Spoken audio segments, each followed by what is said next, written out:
Նավը, որով Երվանդ Քոչարը 1700 հայերի հետ Ֆրանսիայից հայրենիք էր վերադառնում, կոչվում էր Սինայ։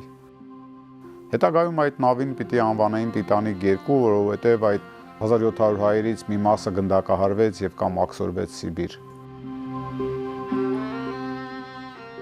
1936 թվականի մայիսին իր մի քանի կտավները թևի տակ դրած Նավ բարձրացավ առանց հստակ իմանալու, առանց տեղյակ լինելու այն տերորի, այն բռնությունների մասին, որ մոլեգնում էր ոչ խորհրդային երկրում։ Նա գալիս էր հայրենիքում հաստատվելու, բայց մտքի ծայրով անգամ չէր կարող անցկացնել, որ այլևս երբեք չի կարողանալու դուրս գալ խորհրդային միությունից։ Նա թողեց Փարիզը, երբ փառքի վերընթաց ճանապարհին էր։ Նրա անունը դրվում էր ժամանակի այնպիսի մեծագույն նկարիչների անունների կողքին, ինչպես Պիկասոն եւ մյուսներն էին։ Ժամանակի հեռվից այժմ անգամ շատերին այդ քայլը Քոչարի վերադարձը անխոհեմ քայլ է թվում։ Հատկապես որ Փարիզում էր մնացել նրա սիրելի կինը Մելինեն, բայց նա եկավ։ Երվանդ Քոչարը ծնվել է 1899 թվականին Թիֆլիսում։ Ավարտել է Ներսիսյան դպրոցը, հետո սովորել տեղի նկարչական դպրոցում, նկարչական ուսումնարանում։ 1919 թվականին Վահան Տերյանի մի հանրական գրությունը ձեռքին դասընկերոջ Կարո Հալաբյանի հետ ճանապարհ են ընկնում դեպի Մոսկվա։ Երկրում մոլեգնում էր քաղաքացիական պատերազմը եւ նրանց այդ ճամփորդությունը վերածվում է վտանգներով ու արկածներով լի մի ճանապարհորդության, որի ընթացքում երկուսն էլ պատահականորեն են ողջ մնում։ Մոսկվայում Քոչարը դառնում է երկրորդ գեղարվեստական պետական արվեստանոցի ուսանող, 2 տարի սովորելուց հետո վերադառնում է Թիֆլիս եւ ներգրավում տեղի արվեստային կյանքին։ 17-18 տարեկանում արդեն դասախոսություններ է կարդում արվեստի փիլիսոփայության թեմաներով։ Նրա առաջին կտավները ցուցադրվում են Վրաստանի նկարիչների համատեղ ցուցահանդեսին։ Ալեքսանդր Բաշբեուկ Մելիքյանի վկայությամբ այդ ցուցահանդեսի կտավների մեծագույն մասը, գերակշռ մասը պատկանում էր Երվանդ Քոչարին, այսինքն նա շատ ակտիվորեն աշխատում էր նկարում։ Հետո որոշում է անցնել Եվրոպա, գնում է Կոնստանտինոպոլսով, բայց ստիպված է լինում կես տարի այնտեղ մնալ, որովհետև Իտալիա մուտք գործելու վիզա չուներ։ Սպառվում են ֆինանսական միջոցները եւ եղած իր կտավների ցուցահանդես վաճառք է կազմակերպում, կարողանում է վաճառել մի քանի կտավ, որով վաստակում է ճանապարհածախսը եւ հասնում Իտալիա։ Հաստատվելով Վենետիկում Քոչարը սկսում է դասավանդել Մուրադ Ռաֆայելյան վարժարանում, միևնույն ժամանակ վերջին գրոշներով թանգարաններ էր այցելում, փորձում ծանոթանալ վերածննդի արվեստի հետ։ Երկար ժամանակ անց է կանցնում նաև Սուրբ Ղազար կղզում Մխիթարյանների միաբանությունում գտնվող ձեռագրերի մանրանկարչությունը ուսումնասիրելով։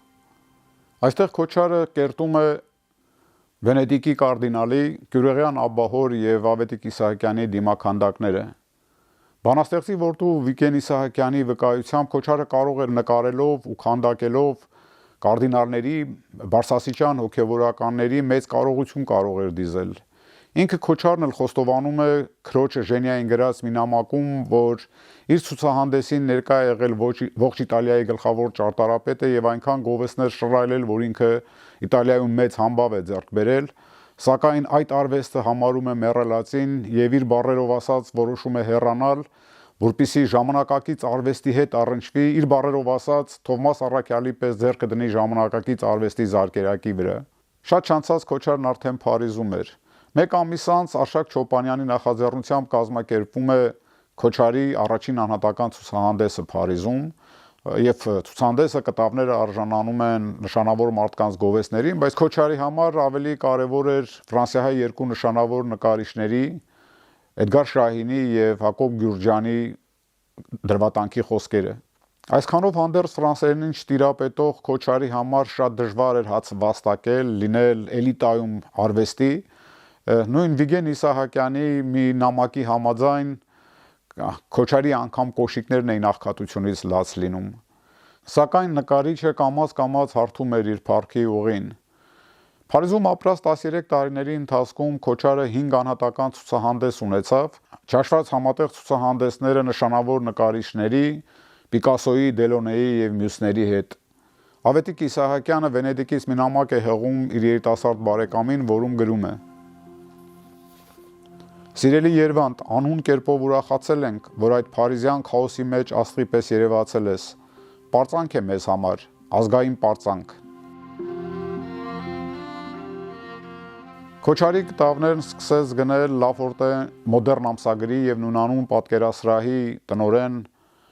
Ռոզենբերգը եւ նկարչի ու քանդակագործի նյութական վիճակը սկսեց աստիճանաբար լավանալ։ Քոչարը Փարիզում ամուսնանում է արևմտահայ ընտանիքի դստեր, բանաստեղծուհի եւ գեղեցկուհի Մելինեի հետ եւ կինը նրան նոր ներշնչանք է պարգևում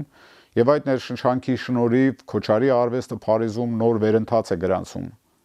Հենց այդ փառքի վերելքի շրջանում է, որ Քոչարը որոշում է վերադառնալ հայրենիք։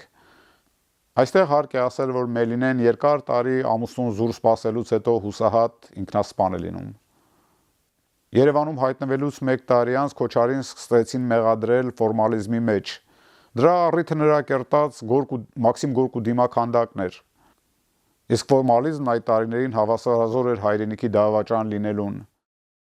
Նկարիչների միությունից Երվանդ Քոչարին հեռացրեցին գրեթե միաձայն։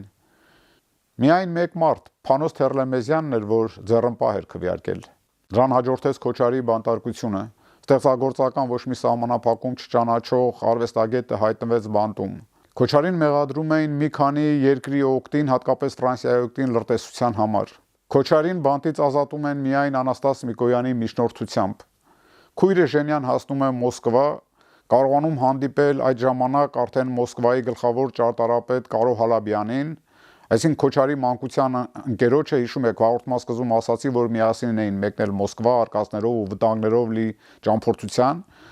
եւ Կարո Հալաբյանը կարողանում է իրենց երրորդ դասընկերոջ Անաստաս Միկոյանին տեղեկացնել Քոչարի վիճակի մասին, որից հետո Երևանում ստացվում է մի հանրական հեռագիր վերանայել Երվանդ Քոչարի գործը։ Քոչարը բանտից դուրս է գալիս կտանքների հետևանքով, ճակ տված ողնաշարով եւ պայթած ականջաթաղանթով։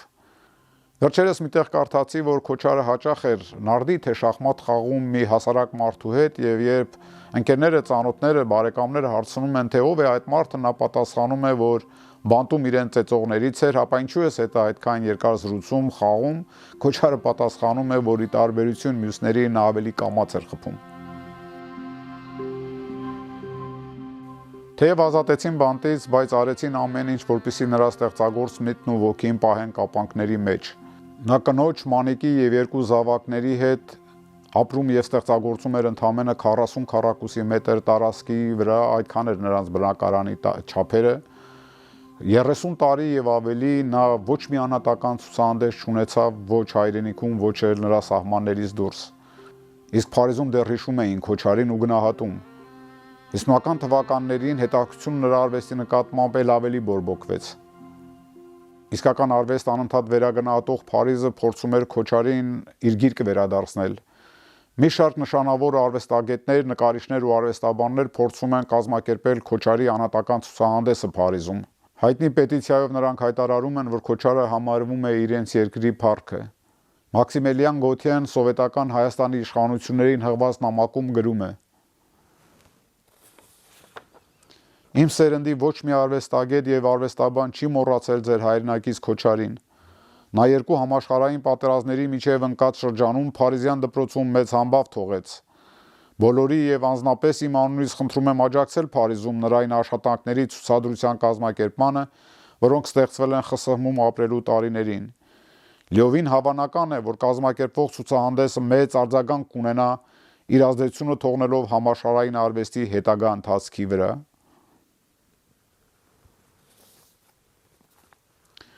Բնականաբար այս նամակը նույնպես մնում է անպատասխան։ Այսօր ժամանակի հեռվից գուցե անիմաստ թվա հարցը, թե արդյոք Երվանդ Քոչարը զղջացել էր հայրենիք վերադառնալով, թե ժամանակակիցների, թե նաև ավագ որդու Հայկազ Քոչարի վկայությամբ այս հարցի պատասխանը միանշանակ չէ։ Նույնիսկ եղեքիչ ու սարսափելի պայմաններում Երվանդ Քոչարը ստեղծեց գործեր, որոնք նրա անունը հավերժորեն կապեցին հայ մշակույթի հետ։ Առաջինն անշուշտ Սասունցի Դավիթի արձանն է, որը դարձավ մեր մայրաքաղաքի գլխավոր խորհրդանիշներից մեկը։ Իմիջիայլոց միայն Սասունցի Դավթի արձանի տեղադրումից հետո որոշեցին փոքր-ինչ բարելավել Քոչարի բնակարանային պայմանները։ Բացի արվեստանոցից Քոչարն ուներ Ազատության էլի մի կղզյակ, նկարիչների միության բակի, նկարիչների միությանը հարակից սրճարանն էր, որտեղ նա հանդիպում էր իր մտերիմ ընկերների, այսպես կոչված ազատամիտ արվեստագետներից, հատկապես Կոստան Զարյանի, Լևոն Ներսիսյանի, Էդմոն Ավետյանի եւ էլի մի քանիսի հետ։ Բայց նրանք ունեին նաև հանդիսատես, մշտապես շրջապատված էին ուսանող երիտասարդությամբ, որոնք նրան զրույցները լսում էին որպես ամենահետաքրքիր դասախոսություններ։ Ավելի ուշ Երվանդ Քոչարը Երևանին նվիրեց Վարդան Մամիկոնյանի արձանը, որը թեև հասարակ երևանցիների կարծիքով նման էր Շաքար Աքլորի, սակայն օրինակ տաղանդավոր կինոռեժիսոր Փարաջանովի կարծիքով այն նույնիսկ շատ ավելի լավն է, արժեքավոր, քան անգամ Սասունցի Դավիթը։ Այդպիսի մի հրաշալի արձան չկա աշխարհի ոչ մի երկրում, պնդում էր Փարաջանովը։ Հետաքրքիր է, որ նույն կարծիքն ուներ նաև ինքը Քոչարը։ Նրա կրսեր գործընկեր քանդակագործ Ղուկաս Չուբարյանը մի անգամ մեզ պատմեց, որ ուսանողները հարցնում են Քոչարին, թե որ արձանն է նրա կարծիքով ավելի լավը, որն է ավելի հեղինակի կողմից գնահատված։ Քոչարը պատասխանում է. «Ինչ խոսք, ինչի մասին է խոսքը»։ Իհարկե Վարդան Մամիկոնյանի եւ հետո բացատրում է. աշխարհում ոչ մի տեղ եւ ոչ մի քանդակագործ դեռ չի ստեղծել մի ձիարձան, որտեղ ձին ու ձիավորը վերից վար են իջնում։ Նույնիսկ այս երկու արձանների տեղադրումից հետո Երվանդ Քոչարը իշխանությունների համար անբարեհույս էր։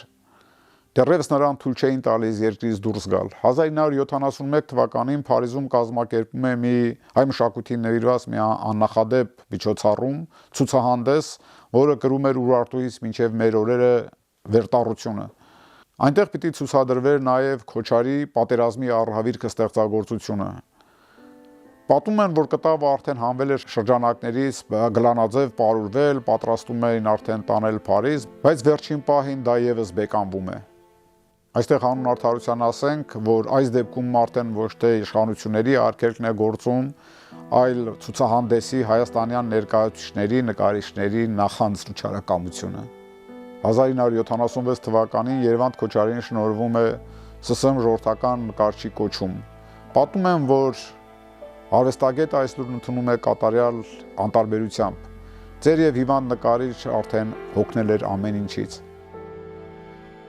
Քոչարի անհատական ամբողջական ցուցահանդեսը Փարիզում տեղի ունեցավ նրա այնտեղից հեռանալուց 70 տարի հետո միայն Հայաստանի մշակութային օրերը Փարիզում ծրագրի շրջանակում։